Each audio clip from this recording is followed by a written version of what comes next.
I used to think that love was something you felt, but with Mira, it was something I remembered.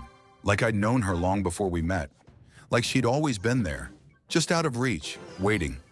We met in the quietest part of winter, snow on the windows, cold in the air, and warmth in the way she smiled. Mira had this way of looking at you like she already knew what you were going to say and had already forgiven you for it. She was kind, quiet, beautiful in a way that didn't need attention. We moved in together after just 6 months. Everyone said it was fast. But when something feels that right, why wait? It started a few weeks ago. At first, I didn't even notice it. She'd mumble in her sleep, toss a little, say things like, "Don't forget," or "Wait for me." I thought it was kind of sweet, human, vulnerable. But then, she started saying names. One night I woke up to her whispering, barely audible, "Tyler, I'm sorry." Her voice was shaky, almost scared.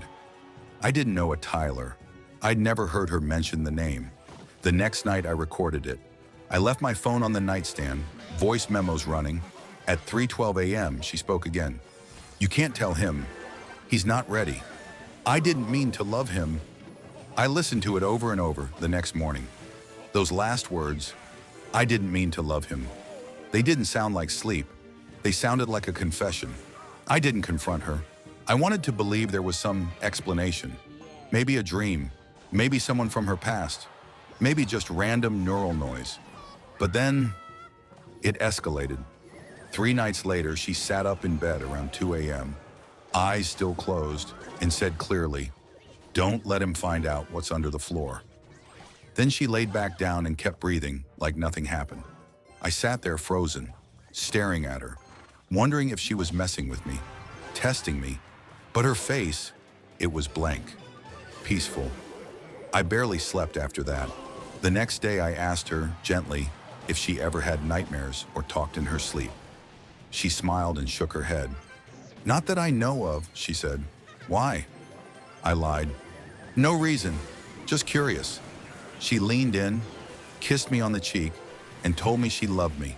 And for a second I believed her, but I couldn't let it go. That sentence, "Don't let him find out what's under the floor," it echoed in my head like a song I couldn't stop hearing. That night, after she fell asleep, I stood in the bedroom alone, listening to the quiet, and then I crouched down, pulled up the edge of the rug, pressed on the floorboards. Most were solid, but one, near the foot of the bed, I didn't open it, not yet, because part of me was still in love, and the other part was starting to feel like I'd never known her at all.